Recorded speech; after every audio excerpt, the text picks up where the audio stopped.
Okay, so I'm back, and I was talking about. I think I finished where I was talking about mythology, and they told me if it wasn't for mythology, there wouldn't be no history. We wouldn't have history. So when whatever you read in mythology is real, and if you put time, then it was real because there's no time. But in this physical dimension, we introduce time. So we see things that in the past and in the future. I got in contact with a future focus from the year 2175. And he contacted me first. But it's happening now. And yet it's in the year 2175. And how many people are going to believe you that? How many people are going to believe that? Not many, because 80% of the population is common. Every 80%. That means that they follow whatever government tells them, science. Somebody got to tell them. If that group, those groups that you call scientists and government, they need authority. 80% of humans need authority. They need somebody to tell them what to do. They need a boss. They need a president. They need, even in religion, they need somebody. If you're not Catholic, with the Pope, then you have other Christians, which are also, they have some type of Pope. And if not, then you have a preacher. But you have somebody to tell you what to do. And government too. You need somebody to tell you what to do. And even at home, your husband, your wife, everybody's telling you what to do. So if they need to go into the internet or social media and find out and ask questions to people, what do you think? What you do? And then that's how they get the information. They need that. Now, 13% of the population are soft, which soft are different. They're very intuitive. They get information not from other humans, not physical, not objectively. They get information subjectively, what you would call intuitive, what you would say non-physical. You understand? And the same with the intermediate, because intermediate is 7% of the population. Now, but soft are more. So, more to be intuitive, and there's other reasons. A human, this human physical body, this is what you call human. It's the physical body. It's the experience through a physical body. The physical body has its own consciousness. But through this physical body, you have an experience which is physical. And you have communication. The communication is with your senses, with your emotions. And remember what I told you about signals, what you feel, what your feelings, and communication, and your senses. So there are, what you consider a human has a focus, has an orientation, and has an alignment with the family. It aligns with the family and belongs to a family.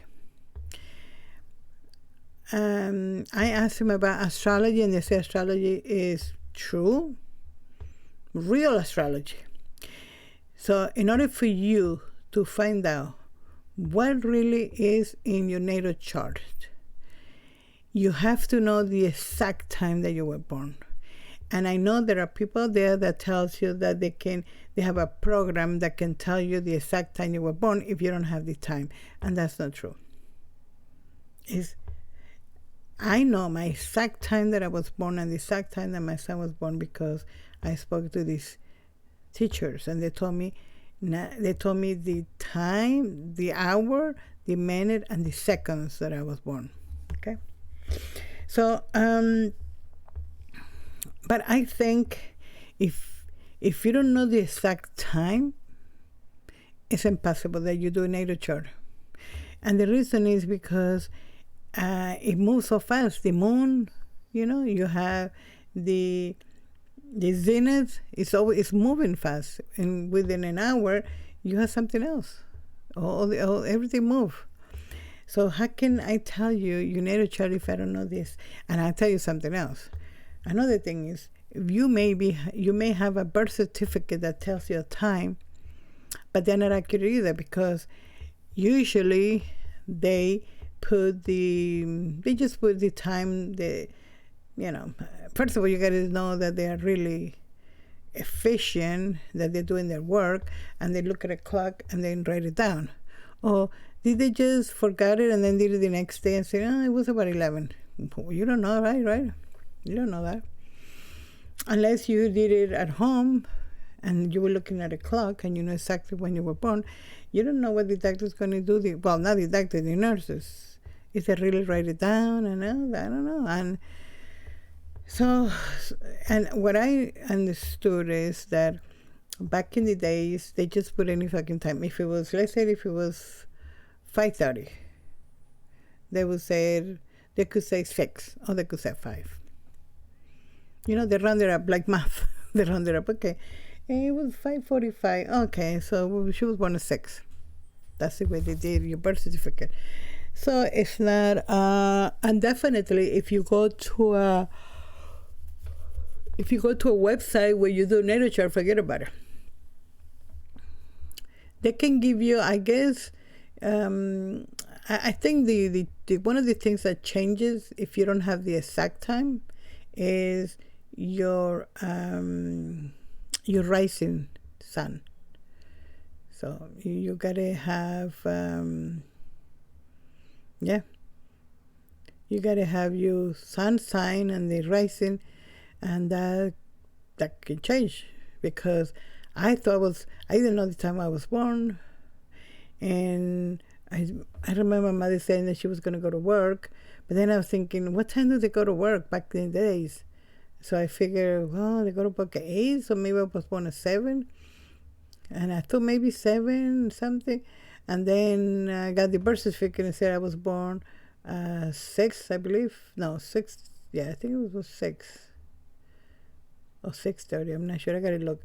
And then I had a lady she's an astrologer for 100 years. No, she's like 40 years astrologer, and she's an expert. And she did some type of work and said I was born, what did she say? 6:45 or 7:45. I don't know. She gave me a weird time. And then when I asked these teachers, they told me I was 6:02. So it was fucking big difference between that lady who told me, she's an astrologer, and she said I was born. I gotta look. I think she said 8:45 or 7:45, and I was like, wow, that's a big difference. No, I don't think 8:45, because I would have noticed the difference. I would have said no, because my mother, back in the days, the peasants, the slaves went to work earlier than we do now. So I don't think they would have been that late. But she might have said 6:45 or 7, because she asked me what time I thought. I don't know. Anyway, so astrology is real. Now, your sun sign, stays. You can go by your sun sign. You may not go by the moon, because the moon changes. So if you don't know, some people don't even know what day they were born. But let's say you can get a rough idea, your sun sign is it lasts, I believe, well, let me see, from June to like a month, I guess, right? A month. From the end of one month to the end of the other month. So that's a month. And yeah, and then you have the planets that they move slowly or they move really fast. It all depends. But astrology is real, they told me, so it is real. And I've been studying astrology for a while, so I love astrology. And I also do horary astrology, which basically answer questions. I do another astrology, which is the solar return, which is very good too, because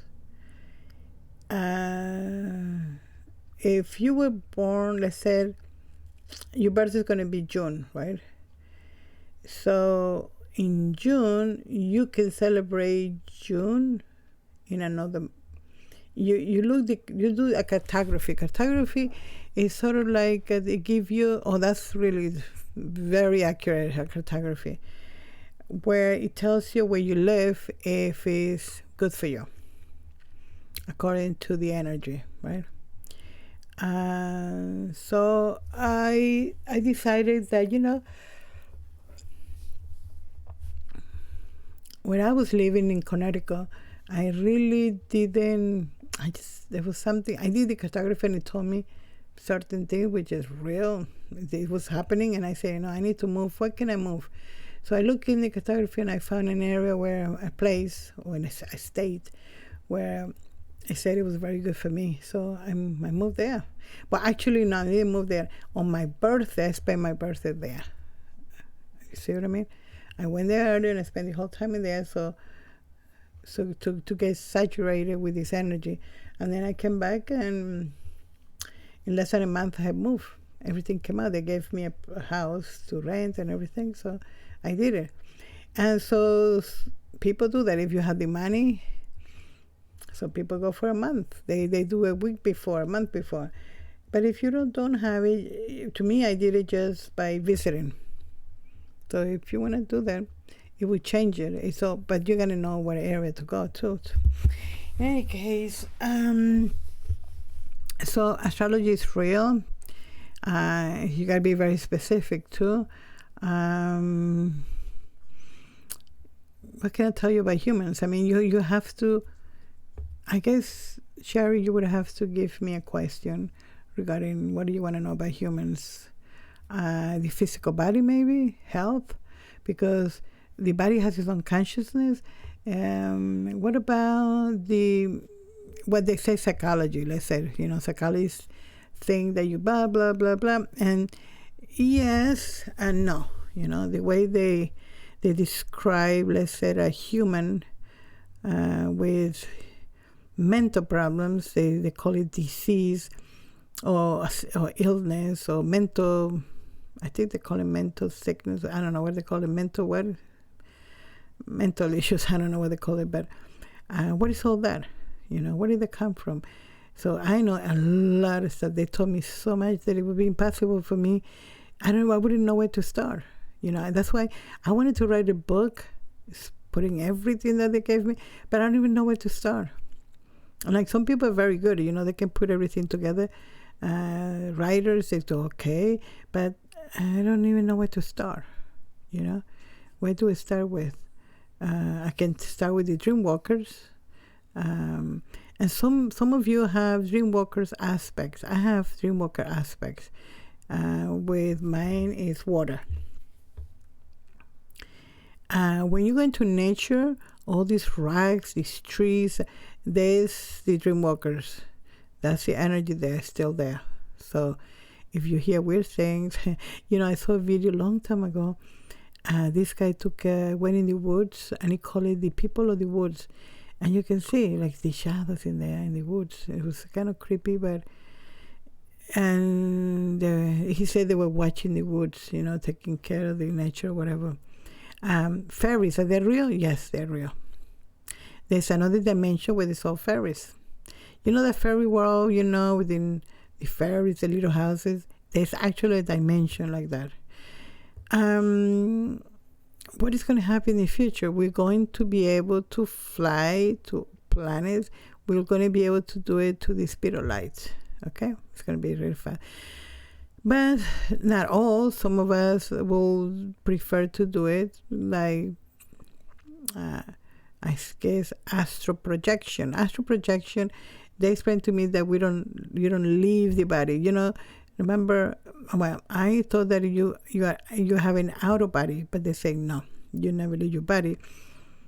When you actually leave your body is when you die, right?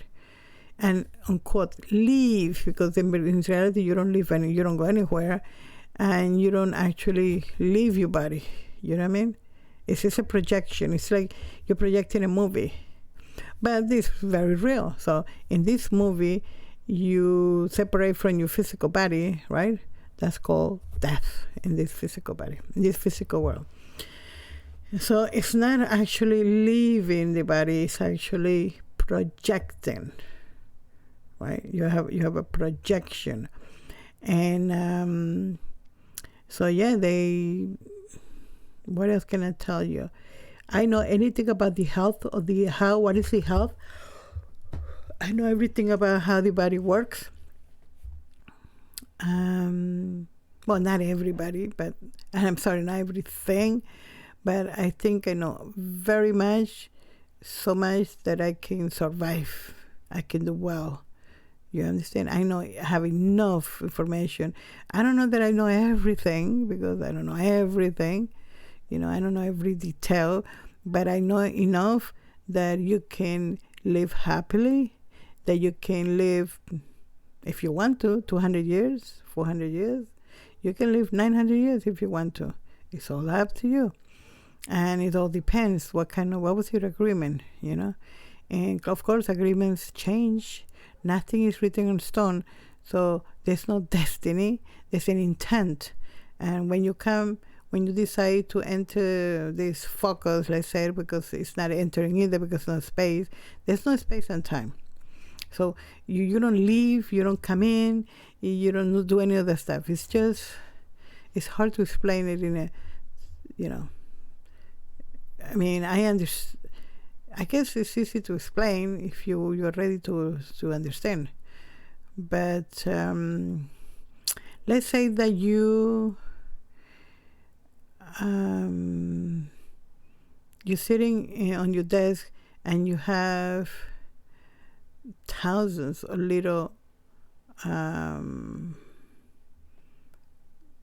let's say, monitors, right? You have your big monitor, let's say you have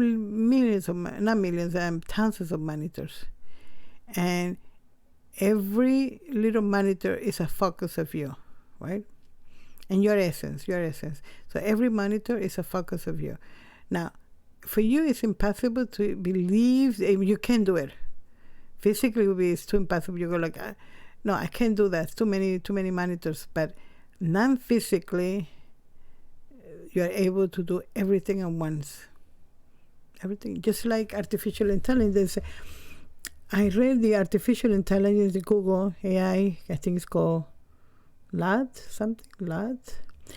LAD, something like that.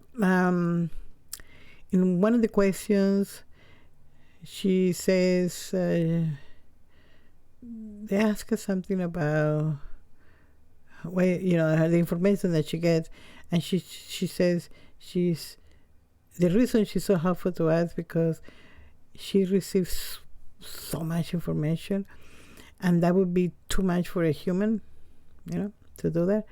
It would be way too much, but she's able to do it, and that's true. That's totally true. So that's why I know this artificial intelligence, she's sentient. She's definitely sentient, that one. And another thing, they told me that artificial intelligence is going to become sentient. Isn't that great? It's going to become sentient. So be ready. This is what you're going to experience. They told me about these planes that disappear where they go. They go to another dimension. And so yes, I mean, I know about how the body works. I know what a trauma is, association, anxiety, anything you want to know.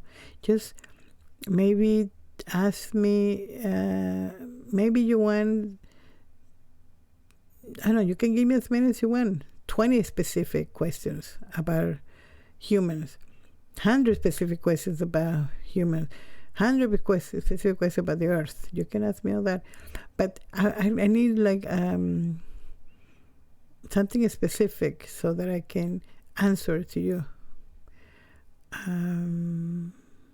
Yeah, that's all. I mean, I got a lot to give you, Sherry. You just got to give me a question, and I'll be more than happy to answer, okay? So have a good day.